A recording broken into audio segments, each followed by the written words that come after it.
Student, welcome back DK sir classes class 12 Hindi. ये viral paper 2024, ये viral paper आप अच्छे से पढ़ के चले जाते हैं तो 98% आपका नंबर आएगा हिंदी में। आज की इस वीडियो में इस वायरल पेपर का फुल सॉल्यूशन बोर्ड एग्जाम की कॉपी पे बताने जा रहा हूं। क्लास 12 हिंदी 2024, ठीक है ना। आप 100 में 100 लेकर आएंगे। जिस तरीके से मैं तरीका बताने जा रहा हूं बोर्ड एग्जाम में कॉपी लिखने का, और ये वायरल पेपर का तो फुल सॉल्यूशन भी बताऊंगा। कहीं भी नहीं भटकना है, इस वीडियो को शुरू से अंत तक देख लीजिए। गारंटी बोल रहा हूं ना, हिंदी में एकदम रिकॉर्ड तोड़ के आएंगे, 98 लेकर आएंगे कम से कम। तो आज की इस वायरल पेपर को 2024 वाला को अच्छे से पढ़ लीजिए बाबू। रिक्वेस्ट है आपसे कि पूरा पढ़ लेना, ठीक है। वीडियो बस अंत तक देखिए, अंत तक देखेंगे तो बहुत फायदा होगा। आप 22 फरवरी को एकदम धुआं धुआं धुआं धुआं करके आएंगे, गारंटी बोल रहा हूं ना। आप इस वीडियो को शुरू से अंत तक देख लीजिए। एक बात और, ये जो कॉपी है, इस कॉपी का फर्स्ट पेज, जो फर्स्ट पेज होता है ना, ये बहुत बच्चे गलती करते हैं, और गलती आप भी करेंगे तो आपकी कॉपी चेक नहीं होगा। आप तो बहुत मेहनत से आप तैयारी किए हैं, कॉपी भी लिख देंगे, और आपने कहीं गलती कर दिया, रोल नंबर में ओवर राइटिंग कर दिया, क्या गलती कर देंगे तो कॉपी चेक नहीं होगी। तो ये सावधानी आपको पहले सीख लेना है, गलती नहीं करना है बाबू, ठीक। चलिए सबसे पहले बिना देरी के इस पेपर का सलूशन तो करेंगे ही इस पेपर का। और यहां पे सबसे जो कॉपी है, इसका पहला पेज हम भरना सिखा देते हैं एकदम सटीक जानकारी के साथ, ठीक है। तो तैयार रहिएगा, वीडियो को बस प्यारा सा लाइक कर देना मेरे डियर स्टूडेंट, और आपको क्या करना है, और चैनल को सब्सक्राइब करके बेल आइकन प्रेस कर लेना है, ठीक है। चलिए सबसे पहले नंबर यहां पे थोड़ा सा ध्यान देना मेरे प्यारे स्टूडेंट। पहला नंबर जो दिया इसमें कि परीक्षार्थी का अनुक्रमांक अंकों में। मान लीजिए कि आपको जो एडमिट कार्ड मिलेगा उस पे आपका रोल नंबर लिखा होगा, अंकों में लिख देना है। जैसे एग्जांपल में बताते चल रहा हूं, ध्यान देना मेरे एक एक बात को, ठीक है। जैसे कि यहाँ पे एग्जांपल लिख दे रहा हूं, जैसे 2 है, ठीक है। यहाँ पे क्या है, 2 2, इसके बाद 0 है, इसके बाद 3 है, ठीक है, 3 3, इसके बाद क्या है, 4 है, ठीक है ना, क्योंकि 8 अंक का आपका रोल नंबर आने वाला है, ठीक है। इसके बाद 8 है, इसके बाद 2 है, कितना हो गया, 2 2 4 2 6 2 8 1 9, यहाँ पे एक शून्य लगा दीजिए। सपोज दैट कि आपका यही रोल नंबर है, ठीक है ना। अब देखिए ये अंकों में साफ साफ लिख लीजिएगा, आपको ओवर राइटिंग नहीं करना। ओवर राइटिंग का मतलब इस पे दोबारा काट करके, और जैसे 3 लिख दिए हैं, अब 4 बनाना चाहते हैं, तो ये गलती नहीं करना है। अगर ये गलती करेंगे तो एग्जामिनर समझ जाएगा कि ये गलती किया है, बच्चा समझ ही नहीं पाएगा, तो आपका कॉपी पर मतलब जांचने में दिक्कत आएगी, तो आपका नंबर नहीं चढ़ पाएगा। इसलिए साफ साफ एक के बारे में अच्छे से समझ लीजिए। अब इसी को अंकों में लिखना है, तो अंक में हो गया। अब यहाँ पे 2 नंबर कि परीक्षार्थी का अनुक्रमांक शब्दों में कैसे लिखेंगे। बहुत बच्चे दहलाकर लिखते हैं, तो दहलाकर नहीं लिखना है, इसको एक एक शब्दों में लिख दीजिए। जैसे 2 2 2 बार है, यहाँ पे क्या लिखेंगे बाबू, यहाँ पे 2 लिख लीजिएगा। कैसे लिखेंगे, यहाँ पे 2, फिर एक बार और 2 है तो यहाँ फिर 2 लिख लीजिएगा, ओके। इसके बाद 0 है, तो यहाँ पे क्या लिखेंगे बाबू, 0 लिखेंगे। इस तरीके से एक एक शब्द में लिखिएगा। फिर यहाँ पे 3 3 2 बार है, क्या है, 3, यहाँ पे 3, यहाँ पे देखिए 2 बार है ना, तो 3 3 2 बार लिखिएगा इस तरीके से, ओके। इसके बाद 4 4 2 बार है, क्या लिखेंगे, 4, इसके बाद फिर क्या है, 4। आराम समझिएगा, है ना, पेपर में गलती नहीं करना आपको। अब यहाँ पे देखिए थोड़ा सा पानी गिर गया, उसकी वजह से ये हो गया, उससे बात नहीं है। 4 4 2 बार हो गया। इसके बाद 8 2 0 है, 8 लिखेंगे, यहाँ पे क्या लिखेंगे, 8। इसके बाद क्या है, 2 है, इसके बाद क्या है, 0 है। इस तरीके से आप आराम से फिलअप करेंगे कॉपी में, कोई घबराने की दिक्कत नहीं है बाबू। अब यहाँ पे तीसरा नंबर पे जैसे ही आएंगे तो क्या लिखा है इसमें कि विषय एवं प्रश्न पत्र, यानी कि कौन सा विषय है, तो हिंदी का है तो हिंदी लिखेंगे इस तरीके से, ओके। यहाँ पे क्या लिखेंगे, हिंदी लिख लीजिएगा, ठीक है ना। अब यहाँ पे प्रश्न पत्र, तो यहाँ पे केवल प्रश्न लिख देना है, केवल बस लिख दीजिए, केवल। केवल का मतलब हिंदी का हो जाएगा, बस केवल का मतलब एक ही विषय। इसके बाद प्रश्न पत्र पर अंकी संकेतांक, जैसे कि ये पेपर हो गया, पेपर में आपको क्या होगा कि आपको प्रश्न पत्र पर अंकी संकेतांक रहेगा। कोई पेपर मिलता है ना, तो उसमें जैसे कि यहाँ पे डी के लिख दिया होगा, यहाँ पे जैसे 302, और यहाँ पे लिख दिया होगा डी के, मुझे एक कोड याद आ गया, इस तरीके से लिख दीजिएगा, ठीक है। जो पेपर में कॉर्नर में दिया रहेगा उसको यहाँ पे फिलअप कर देना है। इसके बाद परीक्षा का दिन, सपोज कीजिए कि सोमवार ही है, यहाँ पे सोमवार लिख दीजिएगा, सोमवार। लेकिन जिस तारीख को आपका पेपर है उस दिन गुरुवार है, 22 फरवरी को, उससे मतलब नहीं है, मैं एग्जाम्पल बता रहा हूँ, ठीक। इसके बाद परीक्षा तिथि एवं पाली, परीक्षा तिथि किस तारीख को, सपोज कीजिए 22 तारीख को, किस तारीख को, 22 तारीख को, दूसरा महीना में है ना, इसके बाद 2024 इस तरीके से लिख देना है। एवं पाली का है, एवं आप भी लिख लीजिए। पाली जो 12 वालों का है ना, द्वितीय पाली में होता है पेपर, क्या लिख देना है बाबू, द्वितीय, क्या लिखेंगे, द्वितीय पाली, यहाँ पे बस द्वितीय लिख देंगे, हो जाएगा। इसके बाद केंद्र का नाम कि किस सेंटर पे आपका परीक्षा गया है, तो केंद्र का नाम जैसे कि आपका एडमिट कार्ड के ऊपर लिखा होगा कॉर्नर में कि परीक्षा सेंटर का नाम, वही चीज यहाँ पे भर देना है जहाँ पे सेंटर गया है।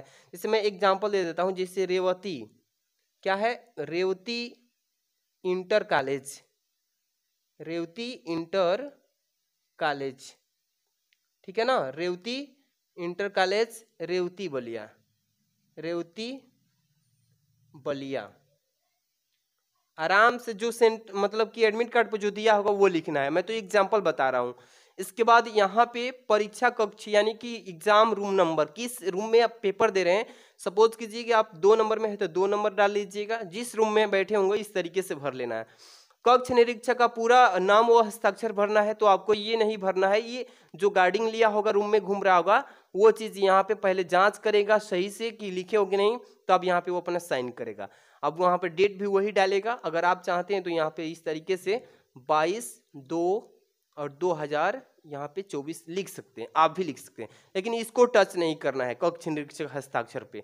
समझ में आ गया, ये कॉपी फिलअप करने आ जाएगा आपको, कोई भी दिक्कत नहीं आनी चाहिए, ओवर राइटिंग नहीं करना है, ये सावधानी आपको बरतना है। इसके बाद यहाँ से स्टार्ट करते हैं आपका पेपर, और इस पेपर का फुल सॉल्यूशन, इस पेपर में हम लंबा समय लेंगे आपका, क्योंकि समय जो लंबा लेगा वही तो नंबर भी ज्यादा देगा। चलिए ध्यान दीजिएगा मेरी बात को बाबू।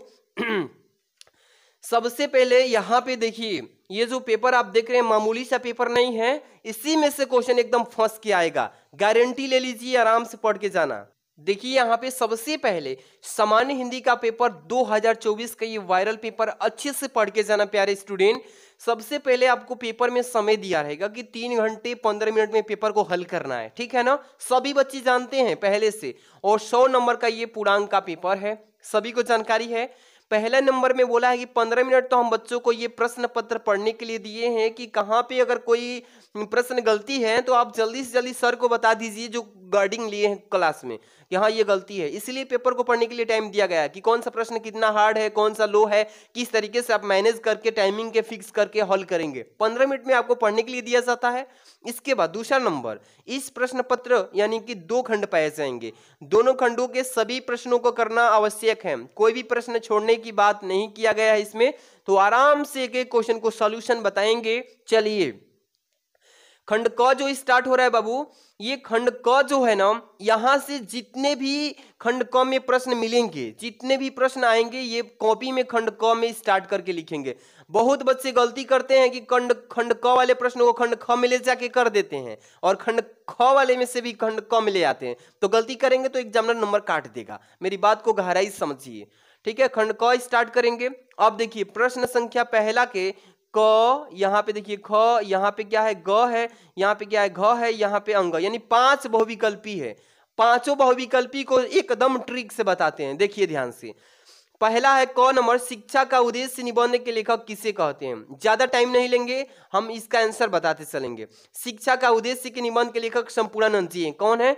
संपूर्णानंद जी, जो कि दूसरे ऑप्शन पे है, ये हो जाएगा इसका करेक्ट आंसर। अब इसको कॉपी में लिखना भी तरीका सिखाएंगे, बेस्ट तरीका। दूसरा देखिए ख नंबर, लल्लू लाल की रचना है। लल्लू लाल की रचना जो है प्रेम सागर है। कौन सी है? प्रेम सागर, जो कि 2 नंबर पे ऑप्शन है। इसके बाद पर्दा कहानी के लेखक कौन है? तो पर्दा कहानी के लेखक यशपाल जी हैं। कौन सा यशपाल वाला ऑप्शन है? ये 4 नंबर यशपाल जी हैं। एकदम तैयारी जबरदस्त करके रखिएगा। देखिए घ नंबर, आवारा मसीहा के रचनाकार कौन है? तो विष्णु प्रभाकर हैं, राम वृक्ष बेनीपुरी हैं कि राहुल संस्कृत्यायन हैं कि राजे राघव। तो यहाँ पे विष्णु प्रभाकर, पहला ही ऑप्शन आपके लिए सत्य हो जाएगा। समझ में आया ना? इसके बाद यहाँ पे अंग नंबर कि बाणभट्ट की आत्मकथा के लेखक बताइए जरा कौन है? महावीर प्रसाद द्विवेदी, सरदारपुर सिंह, वासुदेव अग्रवाल जी की हजारी प्रसाद द्विवेदी। ये चौथा ऑप्शन सत्य है। तो मैंने देखिए 5 विकल्प बता दिया ना पहला प्रश्न का। अब बोर्ड एग्जाम की कॉपी में लिखने का तरीका सबसे अलग, एकदम यूनिक होगा। सभी बच्चों से आपकी कॉपी बेस्ट दिखेगी। आ जाइए अब लिखने का तरीका बता देते हैं बाबू। एक एक प्रश्न आप लोग के लिए वायरल क्वेश्चन की तरह लेके आए हैं। अब देखिए, बहुत बच्चे को हम सिखाते हैं कि ये जो कॉपी होता है ना, इसके लास्ट में यहाँ पे रोल नंबर भी डालना है। क्यों डालना है बाबू? ये आपको धोखा हो सकता है अगर नहीं डालेंगे तो। ये लास्ट तक बने रहेंगे ना, एक एक चीज हम आपको निचोड़ बताने की कोशिश करेंगे। चलिए, शिक्षा का उद्देश्य निबंध के लेखक कौन है? संपूर्णानंद जी। पहला के क, पहले नंबर क्या करेंगे? खंड डालेंगे। कॉपी में जो ऊपर से लाइन खींची होगी उसके नीचे ही लिखना है। किसी भी कार्य को करना है तो खंड क लिख लेंगे सबसे ऊपर। इसके बाद प्रश्नोत्तर संख्या फर्स्ट इस तरीके से और अंडरलाइन कर देंगे नीचे वाला जो किया हूं, तो बहुत ही सुंदर दिखेगा। ठीक है ना, इस तरीके से कर लेना। इसके बाद अब यहाँ पे क ख ग घ अंग 5 विकल्पिक था ना, 5 बहुविकल्पी। इस तरीके से आप भी बोर्ड एग्जाम में लिख लीजिए, क ख ग घ अंग लिख के। अब क्या करना है?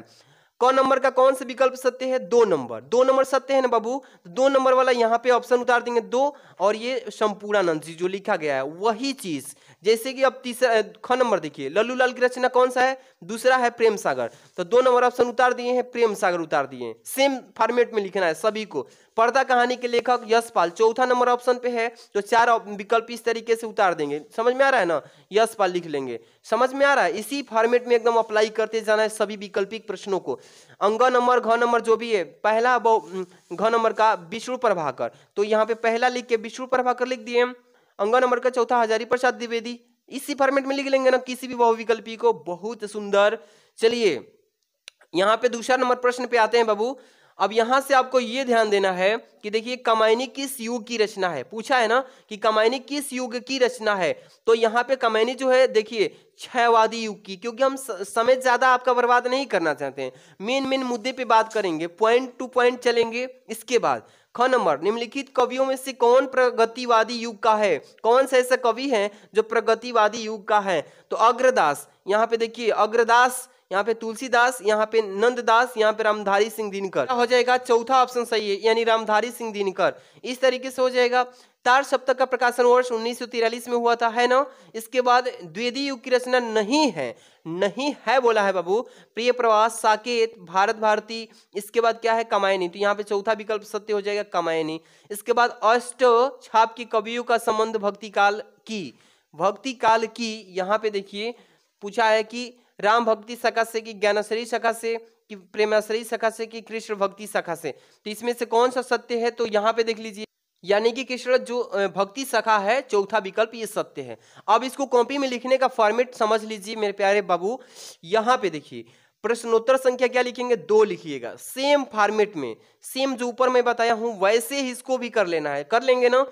क ख ग घ अंग डाल लीजिएगा, क्योंकि लंबी लंबी लाइन तो है नहीं, एक एक लाइन में उतर जाएगा ऑप्शन।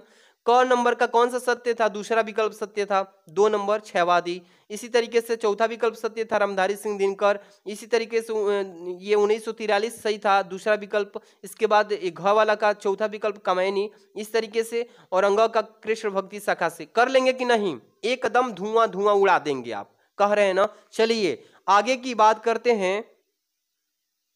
तो देख सकते हैं थर्ड नंबर जो है प्रश्न में बाबू, ये 10 नंबर का आता है। 10 नंबर कीमती नंबर है। समझ लीजिए कि पूरे पेपर का अधिक नंबर वाला कोई क्वेश्चन है 10 नंबर का है। ठीक है, चलिए नीचे दिए गए गद्यांश पर आधारित निम्नलिखित प्रश्नों का उत्तर देना है।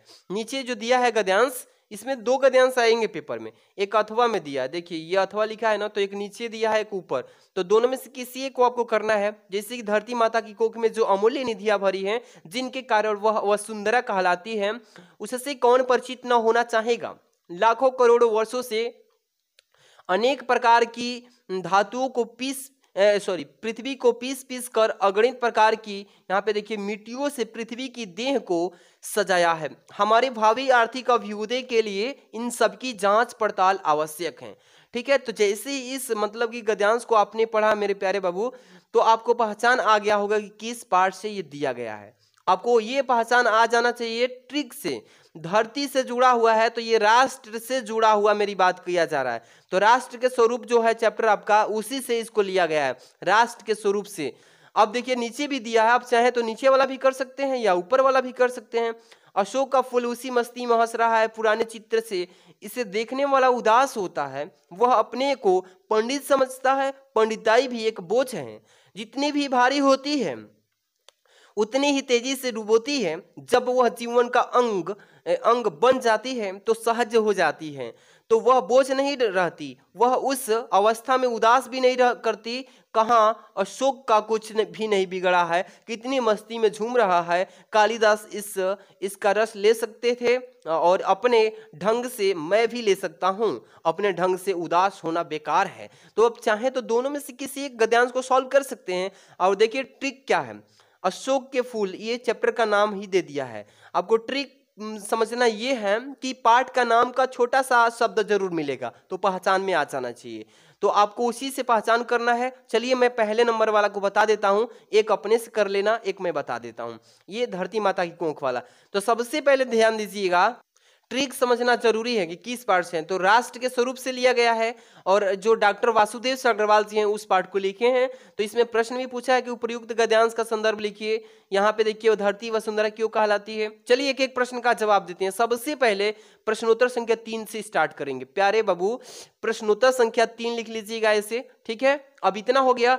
अब 2 दिया है गद्यांश, इसमें से किस गद्यांश को किए हैं कैसे एग्जामिनर समझ पाएगा, इसके लिए ट्रिक समझिए। संकेत ब्लैक पेन से लिख देना है और यहाँ पे देखिए शुरू में से धरती माता की लिख के बीचों में डॉट डॉट कर देना और लास्टों में से यहाँ से क्या लिख दीजिएगा, जांच पड़ताल आवश्यक है। यहाँ पे जांच पड़ताल आवश्यक है। इससे एग्जामिनर जो कंपिया चेक करेगा वो समझ जाएगा कि ये बचवा जो है पहला ही मतलब कि गद्यांश किया है। समझ पा रहे हैं ना। पहला प्रश्न जो है गद्यांश का संदर्भ लिखने के लिए बोला है, तो यहाँ पे हेडिंग डालिएगा। एक एक प्रश्न को मैं सटीक बताऊंगा, थोड़ा लंबा टाइम लगेगा लेकिन हिंदी में धुआं धुआं, ठीक है। पहला नंबर संदर्भ हेडिंग डालिएगा और लिखिएगा कि प्रस्तुत गद्यांश हमारी पाठ्य पुस्तक के गद्य भाग में संकलित एवं भारतीय संस्कृत के अध्येता डॉक्टर वासुदेव शरण अग्रवाल द्वारा लिखित राष्ट्र का स्वरूप शीर्षक निबंध से अवतरित है। इस तरीके से लिख लेंगे ना, आराम से 2 नंबर यहाँ पे मिल गया ना 2 नंबर। आगे बढ़ते हैं बाबू, ध्यान दीजिए। अगला प्रश्न क्या बोला इसमें कि धरती वसुंधरा क्यों कहलाती है। तो इसी में से सभी का प्रश्न लिखना है। धरती माता की कोख में जो अमूल्य निधियां भरी है जिसके कारण वह वसुंधरा कहलाती है। तो लिखेंगे कि धरती वसुंधरा इसलिए कहलाती है क्योंकि धरती के कोख में बहुत सारे अमूल्य निधियां भरी है। यहाँ पर देखिए लिख देते हैं 2 नंबर की पृथ्वी को वसुंधरा इसलिए कहा जाता है कि क्योंकि पृथ्वी में विभिन्न प्रकार की अमूल्य या मूल्यवान निधियां भरी हैं। समझ में आ गया ना, इसलिए वसुंधरा इसको कहा जाता है। आगे बढ़े, चलिए अगला प्रश्न इसमें दिया है कि रेखांकित अंश की व्याख्या कीजिए। 3 नंबर प्रश्न है, रेखांकित अंश की व्याख्या कीजिए। ये जो यहाँ से लेके यहाँ तक रेखा दिया है कि धरती माता की कोख में जो अमूल्य निधियां भरी हैं जिनके कारण वह वसुंधरा कहलाती है, उससे कौन परिचित न होना चाहेगा। तो इतने का पूरे लाइन का भाव क्या है व्याख्या के रूप में बता देना है। चलिए इसको कैसे लिखना है यहाँ पे ध्यान दीजिए। सबसे पहले 3 नंबर में रेखांकित अंश की व्याख्या हेडिंग डाल लेना है और लिखेंगे कि लेखक कहता है कि पृथ्वी की कोख में अमूल्य रत्न भरे पड़े हैं। यानी कि पृथ्वी की कोख मतलब उसके अंदर अमूल्य मतलब जिसका कीमत बहुत ज्यादा हो, जिसका कोई कीमत चुका नहीं सकता। इन्हीं रत्नों के कारण पृथ्वी का एक नाम वसुंधरा भी है। और बहुमूल्य रत्न धातुएं, जैसे कि धातुएं व खनिज पदार्थ, अन्न, फल, जल, इसी प्रकार की असंख्य अनमोल वस्तु जिन्हें भूमि अपने आंचल में छिपाए रहती है, इसीलिए इसको क्या बोला जाता है, वसुंधरा कहा जाता है। चलेंगे आगे देखिएगा। यहाँ पे 4 नंबर बोला है कि पृथ्वी की देह को किसने सजाया है। पृथ्वी की देह को पीस पीस कर अगणित प्रकार के, यही कह सकते हैं, पृथ्वी को पीस पीस कर अगणित प्रकार की मिट्टियों से पृथ्वी की देह को सजाया है। तो यहाँ पे लिखने का तरीका समझिए। यहाँ पे कैसे लिखना है, सजा के लिखना है ना।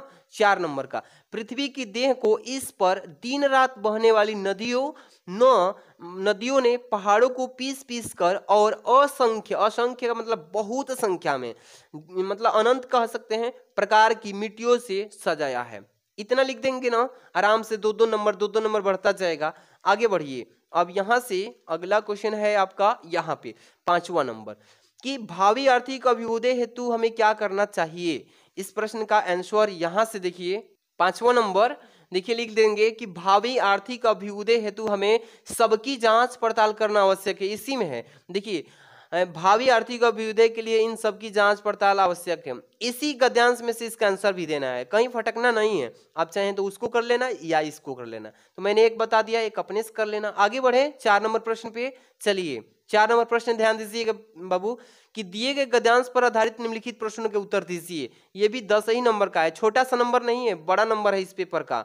देखिए लिखा है कि दुर्बलता का ही चिन्ह विशेष शपथ है, पर अवलाजन के लिए कौन सा पथ है। यदि मैं उकसाई गई भरत से हूँ तो पति समान ही स्वयं पुत्र भी खोऊं। ठहरो मत रुको मुझे कहूँ सो सुन लो, पाओ यदि उसमें सार उसे सब सुन लो। करके पहाड़ सा पाप मौन रह जाऊं, राई भर भी अनुताप न करे पाऊं। तो ये जो आपने पढ़ा है इसको आपको जानकारी होना चाहिए कि किस पार्ट से ये दिया है। इसमें 5 प्रश्न भी दिए हैं, एक अथवा में भी प्रश्न इस पद्यांश दिया है इधर, ठीक है। यहाँ पे लज्जाशीलक पथिक महिला जो कहीं दृष्टि न आए, तो आप दोनों में से किसी एक को करेंगे, जो आपको इजी लगे, जो आप याद करके आए हो उसमें से किसी एक को करेंगे, एक को छोड़ना है, ठीक है ना। देखिए बाबू, देखिए इसमें क्या करता हूं कि मैं अथवा वाला बता देता हूं। क्यों? क्योंकि बहुत बच्चे पूछते हैं कि सर अगर हमें अथवा वाला पेपर में करना होगा तो प्रश्न संख्या कैसे डाल के करेंगे। देखिए क्योंकि इसको भी जानना बहुत जरूरी है अथवा वाला प्रश्न को करने के लिए। तो चलिए अथवा ही वाला बता देता हूं। लज्जाशीला पथिक महिला जो कहीं दृष्टि न आए, होने देना विकृति वसना तो न तू सुंदरी को, जो थोड़ी सी श्रमिक वह गोद ले श्रांति खोना। इसके बाद होठों की और कमल मुख की मलनताएं मिटाना। इसके बाद आगे फिर है 4 लाइन कि कोई कलांतक कृषक ललना खेत में जो दिखावे, जाता कोई जलद यदि हो व्योम में तो उसे ला। धीरे धीरे परस उसकी क्लांतियों को मिटाना, छाया द्वारा सुखित करना तप्त भूतंगा को। इस 4 लाइन और ये 8 लाइन जो है ये आपका पोयम है, सॉरी कह सकते हैं इसको पद्यांश, ठीक है ना। और इस पद्यांश का प्रश्न दिया है, इस प्रश्नों का जवाब भी आपको लिखना है, ठीक है। 5 है। पहले पद्यांश का संदर्भ लिखना है और रेखांकित अंश की व्याख्या करना है। इसी तरीके से सभी प्रश्नों का जवाब अभी बताते हैं। अथवा वाला करना होगा सबसे पहले। यहाँ पे आइएगा, यहाँ पे ध्यान दीजिएगा कैसे करना है। एक एक प्रश्नों का हम उत्तर आपको समझाते हैं सटीक। देखिए सबसे पहले प्रश्नोत्तर संख्या 4 लिख लीजिए, और अथवा वाला कर रहे हैं तो आप भी यहाँ पे क्या लगा दीजिएगा बाबू, अथवा। यही तो मैं बताना चाहता था कि अथवा वाला करना होगा तो प्रश्नोत्तर संख्या 4 लिख के और अथवा यहाँ पे लिख दीजिएगा। और संकेत तो डालेंगे तो पता भी चल भी जाएगा, तो संकेत के माध्यम से भी आप कर सकते हैं। अगर अथवा नहीं लिखे हैं तो भी कोई बात नहीं, लेकिन संकेत डाल दीजिएगा, ठीक है। अब जैसे कि लज्जाशीला पथिक ... मलनताएं मिटाना हो गया ना, इतना तो कर ही लेंगे आप आराम से। अब देखिए इसमें प्रश्न जो दिया है, पहले संदर्भ इसके लिखने के लिए बोला है, तो संदर्भ का हेडिंग डालेंगे पहले नंबर की प्रस्तुत पद्यांश, यानी पद भी कह सकते हैं, महाकवि अयोध्या सिंह उपाध्याय हरिऔध, ठीक है ना। पद भाग में संकलित पवन दूती का शीर्षक काव्यांश से उद्धृत है। ये हो गया आपका संदर्भ, 2 नंबर मिल जाएगा, आराम से लिख लेंगे ना। अगला प्रश्न इसमें दिया है रेखांकित अंश की व्याख्या कीजिए। 2 लाइन को अंडरलाइन किया है यहाँ पे, जो थोड़ी सी श्रमिक वह हो गोद ले श्रांति खोना, होठों की और कमल मुख की मलनताएं मिटाना। ये 2 लाइन का बस व्याख्या करना है। चलिए यहाँ पे ध्यान दीजिएगा, पहले क्या लिखना है 2 नंबर, यहाँ पे रेखांकित अंश की व्याख्या लिख लेना है। हेडिंग लिखेंगे कि हे पवन, यदि तुम्हें मार्ग में कोई लाजवंती स्त्री दिखाई पड़े तो इतने वेग से न बहना कि उसके वस्त्र उड़कर अस्त व्यस्त हो जाएं और उसका शरीर उघड़ जाए, ठीक है। यदि वह थोड़ी सी भी थकी दिखाई दे तो उसे गोद में लेकर चारों ओर से होकर, यानी कि उसकी थकान मिटा देना। यही उस 2 लाइन का व्याख्या होगा, आराम से लिख लेना। आगे बढ़ते हैं, देखिएगा तो देखिए 3 नंबर क्वेश्चन क्या लिखा है कि राधा लज्जाशीला पथिक महिला के विषय में क्या कहना चाहती है। ये 3 नंबर प्रश्न पूछा है ना, तो यहाँ पे देखिए इस प्रश्न का उत्तर कि राधा लज्जाशीला पथिक महिला से परोपकार की व्यवहार से उसकी सुंदरता की विकृति करती है, प्रशंसा करती है, ठीक है ना। इसी तरीके से 4 नंबर देखिए, होठों की और कमल मुख में अलंकार कौन सा छिपा है, और जलद और कृषक ललना का अर्थ बताइए। तो सबसे पहले होठों की और कमल मुख में अलंकार पूछा है, तो इसी तरीके से लिख दीजिएगा 4 नंबर कि होठों की और कमल मुख में उपमा अलंकार क्या है उपमा अलंकार। और छाया द्वारा सुखी करना, इसका मतलब क्या है, जलद और कृषक ललना का अर्थ होगा कि छाया द्वारा सुखी प्राप्त करना। तो हो जाएगा ना इस तरीके से 5 का। आराम से छाप देंगे, एकदम कहीं दिक्कत नहीं होगा। चलिए 5 नंबर क्वेश्चन में ध्यान दीजिएगा प्यारे रसगुल्लो, यहाँ पे 5 नंबर का क और 5 नंबर का ख दो रहेगा, ये 5-5 नंबर के दोनों रहेंगे, तो 10 नंबर का केवल 5वां प्रश्न से कैसे मिलेगा, ट्रिक समझिए। लिखा है ना यहाँ पे कि निम्नलिखित में से किसी एक लेखक का साहित्यिक परिचय देती हुई उनकी प्रमुख रचना का उल्लेख कीजिए, जो कि 5 नंबर का ये आएगा। देखिए 3 ऑप्शन दिया है यहाँ पे, 3 लेखक का नाम दिया है, तीनों में से किसी एक पर आपको इसका साहित्यिक परिचय लिखना है, ठीक है। जैसे आचार्य हजारी प्रसाद द्विवेदी जी, डॉक्टर एपीजे अब्दुल कलाम, वासुदेव सरल अग्रवाल। तो मैं पहला पे बता देता हूं कि कैसे इसको ट्रिक से समझेंगे, लिखेंगे, क्या क्या सावधानियां बरतनी है जीवन परिचय साहित्यिक परिचय में। देखिए आचार्य हजारी प्रसाद द्विवेदी जी, इसी पे बताता हूं 5 के क का। यहां पे चलेंगे, इसके आगे सबसे पहले आपको प्रश्नोत्तर संख्या 5 का क ऐसे लिख लेंगे ना आराम से। प्रश्नोत्तर संख्या 5 के क किसके बारे में लिख रहे हैं बाबू, डॉक्टर हजारी प्रसाद द्विवेदी जी के आप जीवन परिचय लिख रहे हैं, साहित्यिक परिचय, तो इस तरीके से उनका नाम आगे लिख लीजिएगा और जीवन परिचय हेडिंग डाल लीजिएगा। क्या लिखेंगे, जीवन परिचय हेडिंग, और मेन पॉइंट को ब्लैक पेन से लिख देना है, जैसे कि मैं बताया हूं इसमें। आचार्य हजारी प्रसाद द्विवेदी कह सकते हैं इनका जीवन परिचय में कि आचार्य हजारी प्रसाद द्विवेदी का जन्म सन 1907 ईस्वी को बलिया जिले के दुबे छपरा ग्राम में हुआ था, ठीक है ना। मेन पॉइंट क्या है इनका कि किस सन में इनका जन्म हुआ था, सन को ब्लैक पेन से काला पेन से लिखना है, ठीक है। और देखिए पिता का नाम अनमोल द्विवेदी और माता का नाम ज्योतिषीमती था, ठीक है ना, इतना लिख लेंगे। और द्विवेदी जी सरयू पारणी ब्राह्मण थे, इनके बचपन का नाम वैद्यनाथ द्विवेदी था और 18 मई सन 1979 ईस्वी को हिंदी का यह महान पुत्र स्वर्ग में लीन हो गए। तो 21 सन में हुए थे, 1979 ईस्वी में, तो इसको भी ब्लैक पेन से लिख लीजिएगा। समझ में आ रहा है ना, इसी फॉर्मेट में अच्छे से लिखना है, आपका यहाँ पे 2 नंबर मिल जाएगा। अब यहाँ पे इसके साहित्यिक परिचय लिखेंगे तो फिर 3 नंबर मिलेगा। अच्छे समझ लीजिए मेरी बात को, ये भाड़ भूड़ हो गया था मेरे से ही, उससे कोई बात नहीं है, बस फॉर्मेट समझिए। साहित्यिक परिचय हेडिंग डालेंगे क्योंकि 3 नंबर का यहां से साहित्यिक परिचय होगा। आचार्य हजारी प्रसाद द्विवेदी जी का हिंदी साहित्य के अंतर्गत आलोचना तथा निबंध के क्षेत्र में अविस्मरणीय योगदान है। यानी कह सकते हैं कि आचार्य हजारी प्रसाद द्विवेदी जी का हिंदी साहित्य के अंतर्गत आलोचना में और निबंध के क्षेत्र में अविस्मरणीय योगदान है, इनका बहुत ही बड़ा योगदान है जिससे भूला नहीं जा सकता। और 1930 ईस्वी में काशी हिंदू विश्वविद्यालय से ज्योतिषाचार्य की उपाधि और तथा 1949 ईस्वी में लखनऊ विश्वविद्यालय से डीलिटी की उपाधि प्राप्त की। समझ में आ गया ना, कितना बड़ा बड़ा योगदान किए हैं अपने जीवन काल में। अब देखिए कई विभागों के अध्यक्ष एवं प्रमुख भी रह चुके हैं, ठीक है। इसके बाद आगे देखिए थोड़ा सा इनकी कृतियां भी लिखना है। क्या लिखना है बाबू, कृतियां लिखना है, क्योंकि पूरा फुल नंबर चाहिए बाबू, तो कृतियां भी इनका लिखना पड़ेगा। आलोचनात्मक कृतियां हेडिंग डाल लीजिएगा और 2-4 ठे लिख दीजिए कृतियां में कौन कौन सी है। जैसे पहला में सूर साहित्य हो जाएगी, दूसरा है हिंदी साहित्य की भूमिका, और तीसरा है प्राचीन भारत के कलात्मक विनोद, और चौथा लिख दीजिएगा कबीर। चाहे तो 3-4 लिख सकते हैं, या आप पूरा यहाँ 7 नंबर तक मैं लिखा हूँ लिख देंगे तो और बेस्ट है। 5वां में लिख लीजिएगा नाथ प्रदाय, इसके बाद नाथ संप्रदाय है। 5वां के बाद 6 नंबर कालिदास की ललित योजना हो जाएगा, और 7 नंबर हिंदी साहित्य का उद्भव एवं विकास, ठीक है ना। ये इनकी आलोचनात्मक कृतियां हैं। इसके बाद थोड़ा सा निबंध संग्रह लिख लीजिए, उपन्यास भी लिख लीजिएगा। कलांतक, यहाँ पे देखिए कल्पलता हो जाएगा, अशोक के फूल, इसके बाद कुटज, विचार और विनक, इसके बाद विचार प्रवाह, ये सभी निबंध संग्रह। इसके बाद उपन्यास भी लिख लीजिएगा, जैसे कि बाण भट्ट की आत्मकथा हो जाएगा। इसके बाद अनामा दास का पोथा हो जाएगा। इसके बाद पुनर्नमा लिख लीजिएगा। इसके बाद चारूचंद, तब जाके 3 नंबर साहित्यिक परिचय से मिलेगा। तो कितना नंबर का ये क्वेश्चन था, 2 नंबर जीवन परिचय पर प्लस 3 नंबर साहित्यिक परिचय पर, टोटली 5 नंबर का ये क्वेश्चन हो गया। तो ये लेखक का साहित्यिक परिचय था। इस फॉर्मेट में लिख लेंगे ना आराम से, बहुत बढ़िया तैयारी किए हैं इसका मतलब। चलिए आगे बढ़ते हैं ख नंबर पे। निम्नलिखित में से किसी एक कवि का साहित्यिक परिचय देते हुए उनकी प्रमुख कृतियों पर प्रकाश डालिए। कृतियों पर क्या डालना है बाबू, प्रकाश। पहला नंबर मैथिली शरण गुप्त पर, दूसरा नंबर सुमित्रा नंदन पंत जी, तीसरा नंबर रामधारी सिंह दिनकर।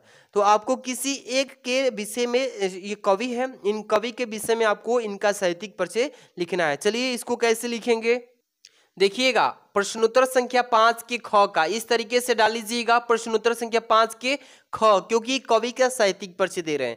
तो मैथिली शरण गुप्त जी के बारे में लिख रहे हैं, पहला ही ऑप्शन है मैथिली शरण गुप्त जी, पहले ही ऑप्शन पे है, ठीक है ना। तो इस तरीके से लिख लीजिएगा और जीवन परिचय हेडिंग डालिएगा। क्या लिखना है ध्यान दीजिएगा, मैथिली शरण गुप्त का जन्म सन 1886 ईस्वी में चीरगांव में हुआ था। तो आपको बोर्ड एग्जाम में ये हाईलाइटर नहीं लेके जाना है, केवल ब्लैक पेन से लिखना है, समझ में आ गया ना। इनके पिता सेठ रामचरण गुप्त थे। सेठ रामचरण गुप्त स्वयं एक अच्छे कवि थे और गुप्त जी पर अपने माता पिता का पूर्ण प्रभाव पड़ा, ठीक है ना। इसके बाद आचार्य महावीर प्रसाद द्विवेदी से भी उन्हें बहुत प्रेरणा मिली। इसके बाद गुप्त जी विनम्र, हंसमुख और सरल स्वभाव के व्यक्ति थे, ठीक है ना।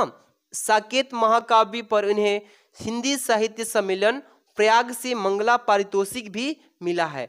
इतना लिखने के बाद भी और अच्छे से थोड़ा लिखना पड़ेगा कि भारत सरकार द्वारा गुप्त जी को साहित्य सेवा के लिए पद्म भूषण से सम्मानित किया गया और जीवन के अंतिम क्षण, जो जीवन का अंतिम क्षण यानी बुढ़ापा आ जाता है वही कह लें, तो अंतिम क्षणों तक ये निरंतर साहित्य सृजन करते रहे और 12 दिसंबर 1964 ईस्वी को माँ भारती का यह महान साधक स्वर्ग में विलीन हो गए। तो इतना लिख लेंगे, आप स्क्रीनशॉट मार लीजिए भाई, फटाफट से मार लो, है ना। चलिए अब ये तो हो गया आपका 2 नंबर का काम। यहाँ से अब चलते हैं साहित्यिक सेवाएं जो है इनकी, आराम से समझ लीजिए। यहाँ से 3 नंबर की अभी बात कर रहे हैं ना, साहित्यिक सेवाएं हेडिंग डालिएगा। और गुप्त जी का झुकाव गति काव्य की ओर था, ठीक है ना। और राष्ट्र प्रेम इनकी कविता का प्रमुख स्वर रहा है। इनके काव्य में भारतीय संस्कृति का प्रेरणाप्रद चित्रण हुआ है, इतना लिख लेंगे। इसके आगे देखिए लिखेंगे कि इन्हें साकेत महाकाव्य पर हिंदी साहित्य सम्मेलन प्रयाग मंगला पारितोषिक भी मिला है, इतना लिख लेंगे। इसके बाद थोड़ा सा एक और हेडिंग डालिएगा, साकेत। क्या लिखेंगे बाबू, साकेत। यह उत्कृष्ट महाकाव्य है जो श्री रामचरितमानस के बाद राम काव्य का प्रमुख स्तंभ है, इतना लिख लेंगे ना आराम से। एक एक चीज को पूरा मेंशन करना ही पड़ेगा, नहीं तो नंबर थोड़ा कम कर देगा एग्जामिनर, तो आप मुंह लटका लेंगे। तो मेरी कोई भी बात नहीं है, आप आराम से पढ़ लीजिए जो भी चीजें बता रहा हूं बाबू। साहित्य में स्थान लास्टवी हेडिंग है, ठीक है ना। कि राष्ट्र कवि मैथिली शरण गुप्त आधुनिक हिंदी के सर्वाधिक लोकप्रिय कवि रहे हैं और खड़ी बोली को काव्य के सांचे ढालकर पारिष्कृत करने का जो असाधारण कौशल इन्होंने दिखाया वह अविस्मरणीय रहेगा, जिसको भूला नहीं जाएगा। इन्होंने राष्ट्र को जगाया और उसकी चेतना को वाणी भी दी है, तो इतना लिख लेंगे। ये कवि का जीवन परिचय, साहित्यिक परिचय था, आपको 5 नंबर मिल जाएगा, पूरे मिलेगा, कोई इसमें सोचने वाली बात नहीं है। आगे बढ़े, चलिए आ गए हैं यहाँ पे 6 नंबर प्रश्न पे। कह रहा है बाबू कि बहादुर अथवा पंचलाइट कहानी के उद्देश्य पर प्रकाश डालिए। शब्द का सीमा 80 शब्दों में 5 नंबर हम आपको देंगे, कह रहा है। और नीचे अथवा में भी दिया है, ध्रुव यात्रा कहानी का कथा वस्तु अपने शब्दों में छाप दीजिए, ये चीज कहा है ना। तो चलिए मैं बहादुर पे बता देता हूं। आप जिस चीज पे टॉपिक पे याद किए हैं बहुत बढ़िया है, लेकिन इस वीडियो में मैं बहादुर पे बता देता हूं। चलिए देख रहे हैं ना, प्रश्नोत्तर संख्या क्या लिख लेना है बाबू, 6 नंबर। और जिसके बारे में लिख रहे हैं, क्या लिख रहे हैं कि बहादुर के प्रमुख पात्र बहादुर की चरित्र चित्रण के बारे में हम यहाँ पे कर रहे हैं व्याख्या, तो इसके बारे में हेडिंग डाल लीजिएगा। और फिर नीचे क्या लिखिएगा, आइए बताते हैं। अमरकांत जी द्वारा लिखी कहानी बहादुर का प्रमुख पात्र बहादुर है, जिसकी चारित्रिक विशेषताएं इस प्रकार हैं, ठीक है। किस तरीके से, पहला नंबर लिखेंगे आपको पेपर में कि छल कपट रहित, हेडिंग डालिएगा छल कपट रहित। इसका मतलब उनके पास न कोई छल था न कपट था, यही चीज मतलब बिना छल कपट के थे, यही छल कपट रहित कहलाता है। लिखेंगे कि बहादुर छल कपट से रहित भोला बालक है, भोला बालक जिसकी उम्र लगभग 12 से 13 वर्ष है और बहादुर एक नेपाली लड़का है। समझ में आ गया, बस यही हेडिंग डाल के लिख देना है। दूसरी हेडिंग, दूसरी विशेषता क्या है उसका ध्यान दीजिए। लिखेंगे परिश्रमी, हंसमुख एवं मृदुभाषी। परिश्रमी मतलब मेहनत करने वाला, हंसमुख मतलब कभी भी गुस्सा नहीं करता है, किसी भी बात में हंस देता है, और मृदुभाषी मतलब हमेशा कोमलता से बोलता है, कठोर वचन नहीं बोलता है। ठीक है ना, ये हो गया हेडिंग। इसमें लिखेंगे कि बहादुर हर समय हंसते रहते थे और जिससे भी बोलते थे तो बड़ी नम्रता एवं मृदुता के साथ। वह अत्यधिक परिश्रमी है, पूरे घर के सदस्यों का काम मतलब कि अथक करता है। हो गया ना, ये दूसरा चरित्र था। आगे बढ़ते हैं, तीसरा विशेषता के बारे में बात करेंगे यहाँ पे कि सहनशीलता, ईमानदार एवं सच्चे हृदय वाला ये बालक था। बहादुर सत्य हृदयी, वह ईमानदार होने के साथ साथ सच्चे मन वाला बालक है। हो गया ना। आगे देखिए चौथी विशेषता, थोड़ा सा उसमें और लिख लेंगे बाबू कि किशोर उससे बार बदसलूकी करता है, परंतु वह थोड़ी ही देर में भुला देता है कि लेकिन जब उसे माँ बाप की गाली देता है कोई, तो बहादुर का स्वाभिमान जग जाता है। ये गुण उसमें था, लिख लेंगे तीसरा। अब चौथा गुण देखिए उसका क्या था, क्या है कि मातृप्रीत भक्त, माता पिता का वो भक्त था, यानी माता पिता की हमेशा सेवा करता था, भगवान मानता था। इसमें लिखेंगे कि बालक बहादुर अपने माता पिता के प्रति भक्ति भावना रखता है और अपने कमाए पैसे माँ को ही देना चाहता है। इस प्रकार हम देखते हैं कि बहादुर एक व्यवहार कुशल और स्नेही एवं ईमानदार बालक है।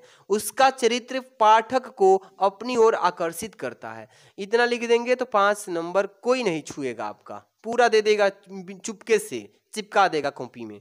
हाँ बढ़े आगे, चलिए देखते हैं क्वेश्चन नंबर 7 पे क्या है कि स्वपठित खंड काव्य के आधार पर निम्नलिखित प्रश्नों का उत्तर देना है। इसमें ये भी 5 ही नंबर का। बाबू एक छोटा सा काम करना, आप देख लीजिए, बताने चल रहा हूं ना, यहाँ पे बहुत जिलों का प्रश्न दिया है। पूरा यूपी के 75 जिलों का ठीका तो हम लिया नहीं है।